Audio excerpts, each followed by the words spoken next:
আসসালামু আলাইকুম। ওয়ালাইকুম আসসালাম রহমতুল্লাহ নবীজি বারাকাতুহু। সাল্লাল্লাহু আলাইহি ওয়াসাল্লাম বলেছেন, দোজখের বেশিরভাগ অধিবাসী মহিলা, কারণ তারা তাদের স্বামীর প্রতি অকৃতজ্ঞ ছিল। তবে বর্তমানে আমরা দেখি পুরুষরা অনেক অপরাধ করছে, যেমন ধর্ষণ, তারপর খুন, এরকম অনেক অপরাধ।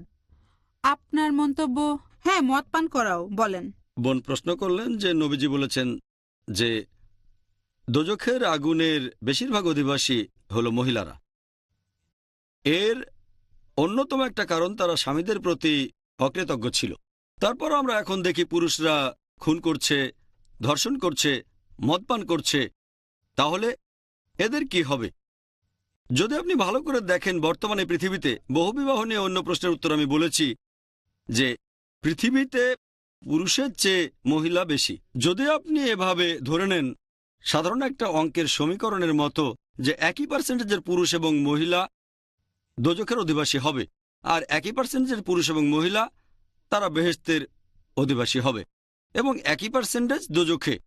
যেহেতু পৃথিবীতে মহিলার সংখ্যা বেশি, দোজখেও তারা বেশি হবে, তার মানে বেহেশতেও মহিলা বেশি হবে ইনশাল্লাহ। কারণ আরেকটা হাদিসে আছে, নবীজি বলেছেন প্রত্যেক পুরুষের জন্য কয়েকজন হুর থাকবে।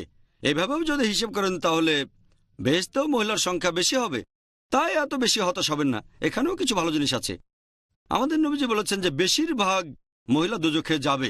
এর অন্যতম একটা কারণ হচ্ছে তারা স্বামীর প্রতি অকৃতজ্ঞ ছিল। পুরুষরা কোন কারণে দোজখে যাবে সেটা এখানে বলা হয়নি। হতে পারে খুন, আমি জানি না, তবে সেটাও হতে পারে। সব পুরুষই তো খুন করে না, তার মানে এই না যে পুরুষরা দোজখে যাবে না। তবে মহিলারা যে দোজখে যাবে তার অন্যতম প্রধান কারণ হচ্ছে তারা স্বামীদের প্রতি অকৃতজ্ঞ ছিল।